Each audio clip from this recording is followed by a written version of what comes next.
नमस्कार, मी भाग्यश्री फाटक. मार्केट आणि मी हा सोप्या मराठीतून शेअर मार्केट समजावून सांगण्याचा माझा एक उपक्रम आहे. हल्ली जास्त करून रिझल्टच असतात.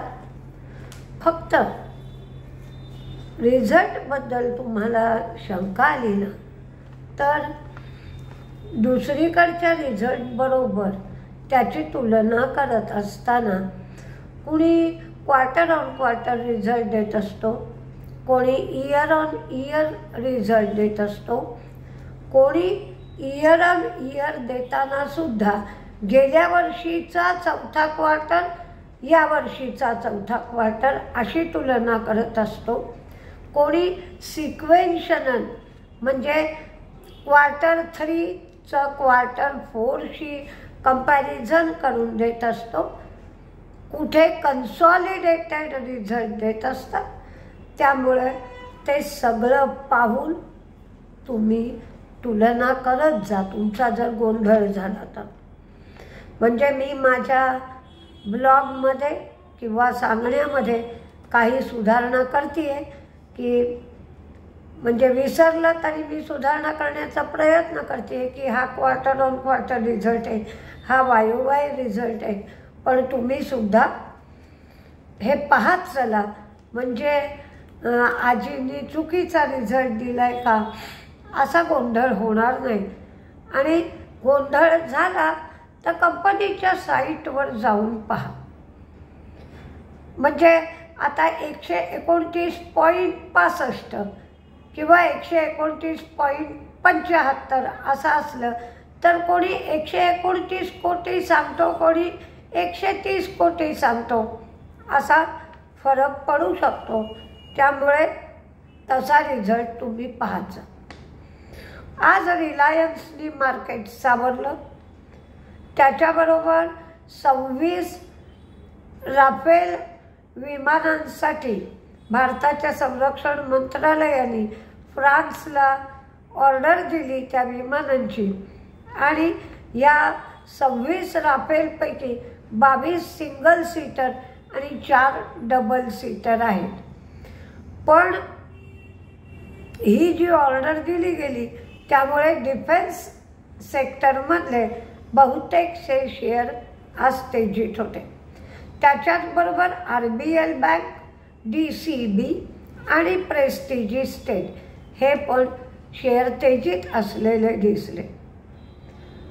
RBI मे महिन्यामध्ये 1.25 लाख कोटी एवढ्या रकमेचे बॉन्ड खरेदी करणार आहे.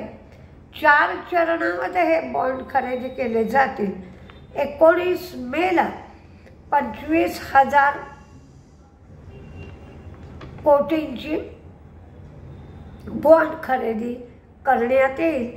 जेवढी लिक्विडिटीची गरज आहे त्याप्रमाणे हे बॉन्ड खरेदी केले जातील. RK फोर्जिंगच्या इन्व्हेंटरीमध्ये काहीतरी चूकभूल झाल्यासारखी दिसली. म्हणजे ऑडिटरचा रिपोर्ट आणि कंपनीने दिलेला रिपोर्ट. तर नंतर RK फोर्जिंगच्या मॅनेजमेंटने सांगितलं की आम्ही स्वतःच्या पदरून जे काही गोंधळ किंवा गडबड दिसतोय तो आम्ही त्याचं कॉम्पेन्सेशन देऊ किंवा तो गोंधळ आम्ही स्वतःला नुकसान सोसून तो गोंधळ निस्तरू. त्यामुळे मग पुन्हा शेअर वाढू लागला.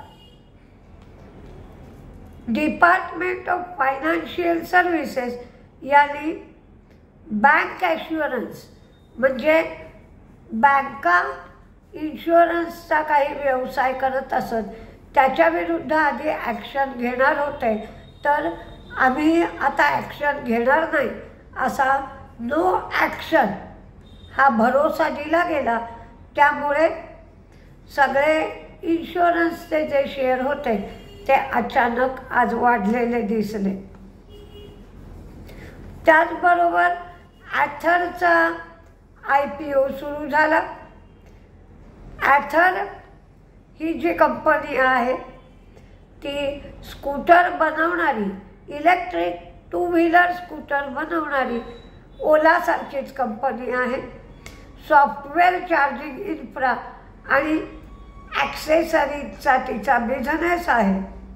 गुजरात, मध्य प्रदेश, राजस्थान इथे 35,000 व्हेकलची तिची क्षमता आहे. या 3 ठिकाणी तिचा प्लांट आहे. आता आपण रिझल्ट बघण्याआधी आणखीन एक गोष्ट बघूया. मार्चचा IIP आला, तो 3% आला, थोडीशी सुधारणा दिसली. फेब्रुवारीचा IIP जो होता तो 2.7 होता, आता 3% आला. एप्रिलचा डेटा मात्र 28 मेला सांगितला जाईल असं सूत्रांकडून सांगितलं जात आहे. इंडियन एम्बसीमध्ये FDIसाठी एक वेगळं डिपार्टमेंट सुरू केलं जाईल आणि त्या FDIना त्यामुळे पटापट क्लिअरन्स मिळेल. म्हणजे ज्या FDIना भारतात यायचं आहे, भारतात पैसा गुंतवायचा आहे, त्यांच्यासाठी वकिलातीमध्ये हे वेगळं डिपार्टमेंट सुरू केलं जाणार आहे. आता आपण रिझल्ट बघूया. KPITचा रिझल्ट लागला. प्रॉफिट वाढलं, रेव्हेन्यू वाढलं, मार्जिन वाढलं, 6 रुपये डिव्हिडंड दिला आहे.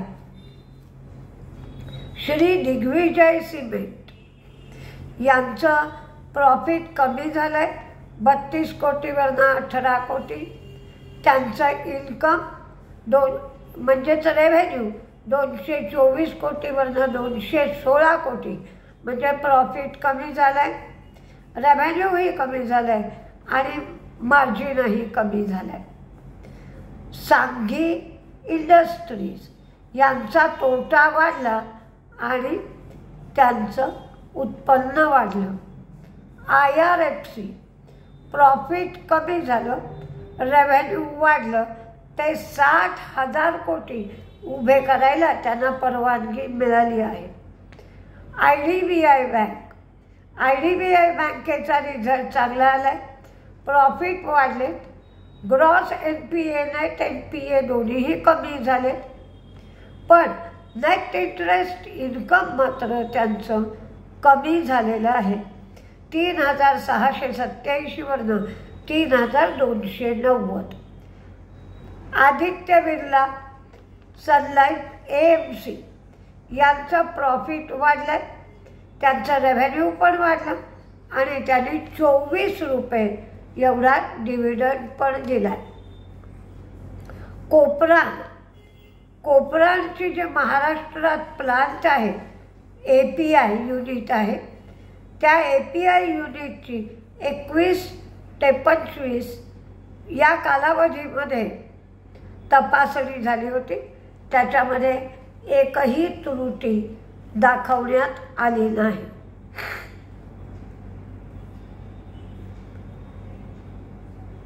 आता अल्ट्राटेक सिमेंटचा हा कन्सॉलिडेटेड रिझल्ट आहे. त्यांचं इन्कम वाढलेलं आहे, त्यांचं प्रॉफिटही वाढलं आहे, मार्जिन किंचितसं कमी झालं आहे, अगदी किंचित, म्हणजे 20.10 वरनं 20.03. तुम्हाला TV वर कुठेही 20.1 दाखवत आहेत. 20.1 याचा अर्थ 20.10 आणि 20.03 इतकं किंचित म्हणजे 0.07 एवढं मार्जिन कमी झालं आहे. विक्री त्यांची 17% वाढली आहे, डोमेस्टिक विक्री 9% वाढली आहे आणि अल्ट्राटेक सिमेंटनी 77 रुपये 50 पैसे 77 रुपीज 50 पैसा एवढा डिव्हिडंड दिला आहे. त्यांचा ॲव्हरेज कपॅसिटी युटिलायझेशन 73% एवढं झालं आहे.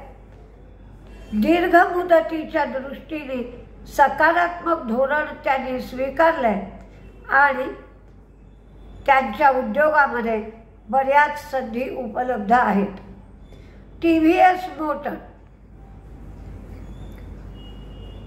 TVS मोटरचं प्रॉफिट वाढलं आहे, रेव्हेन्यूही वाढलं आणि त्यांचं मार्जिनसुद्धा वाढलं.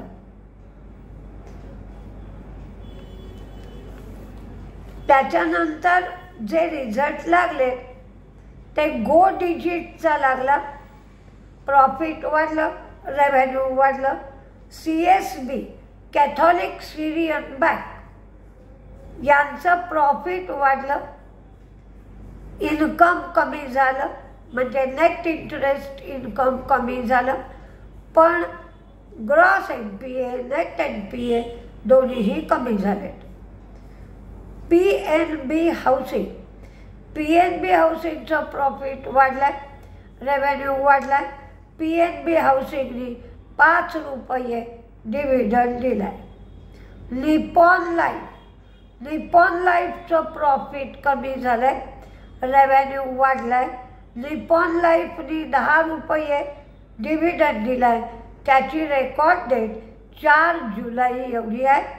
त्यांचं मार्जिन वाढलं आहे.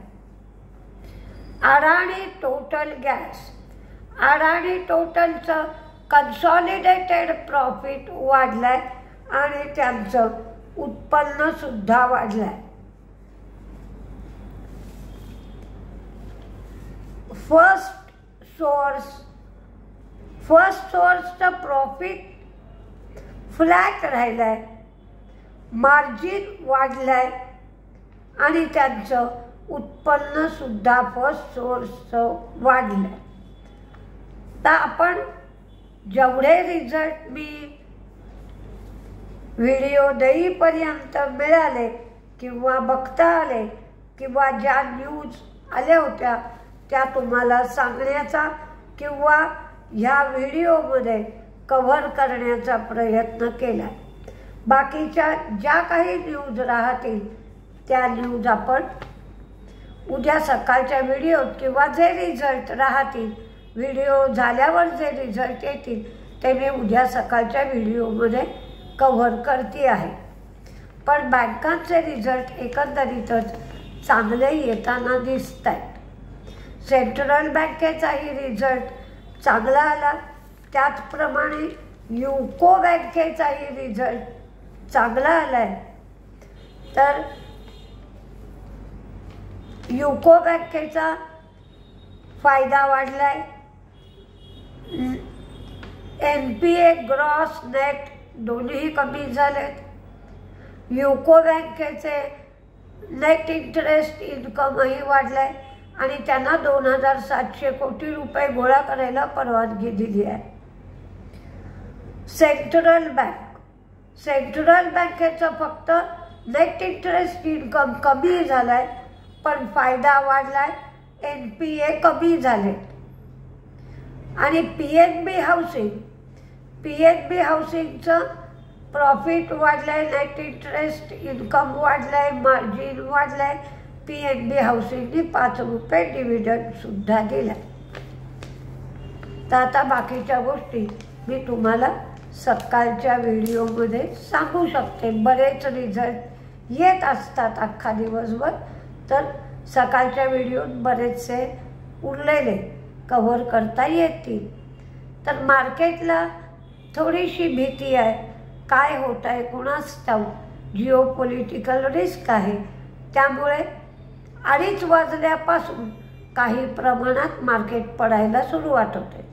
आजही 1000 पॉईंटच्या पुढे मार्केट गेलं होतं, ते नंतर 800 पॉईंटच्या जवळपास आलं. कारण कोणी पोझिशन जास्त ठेवायला तयार नाही आहे.